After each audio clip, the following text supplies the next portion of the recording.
In London, gaming specialist Electronic Arts unveiled half a dozen new iPhone apps like SimCity Deluxe, FIFA World Cup, and a personal favorite, Monopoly. Due to the advent of the iPhone and App Store, it's become easier than ever for gamers to discover and download games.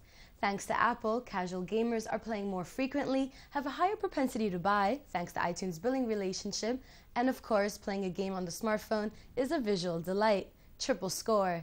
But for EA, its portfolio is not iPhone specific. In fact, they're happy to develop for as many platforms as possible, especially if it's smart. The real future for us, the bright future, comes with smartphone penetration reaching mass market levels.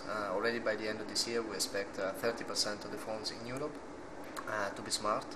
And obviously that is a trend that can only bring good news for us in terms of consumers adoption. So for sure we're very committed to other platforms that we think will be successful. Certainly Android.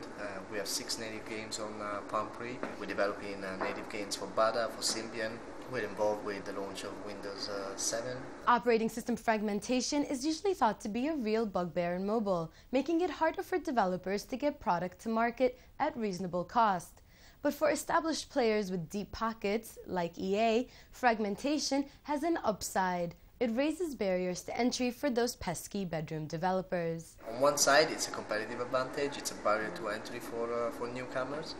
On the other side, it's something that you just have to live with. It's fragmentation has always been part of the mobile ecosystem, and one thing that obviously we benefit from is to have the infrastructure and the scale to deal with it and to turn it into an advantage from a competitive standpoint. In the early days of the App Store, plenty of independent developers profited from games, but now giants like EA have pushed them out of the market. We had this big debate at the beginning of the App Store, the democratization of content, and how will the big guys like EA react. Well, the reality is that we had 4 out of the 5 best-selling games last year.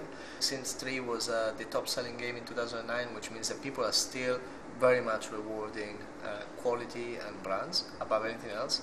On the other hand, for us, independent developers are a great opportunity because ultimately we are always looking for innovative IP and creative new executions, and we represent a big opportunity for them as well in order to leverage our distribution power globally across all the different platforms. Certainly a bedroom developer won't be able to develop their title across all the different platforms. That's why I'm saying that fragmentation, in a way, it's a very strong competitive advantage for us. You can download EA games on Apple's App Store now. Thanks for watching. I'm Leila Makki, and see you next time.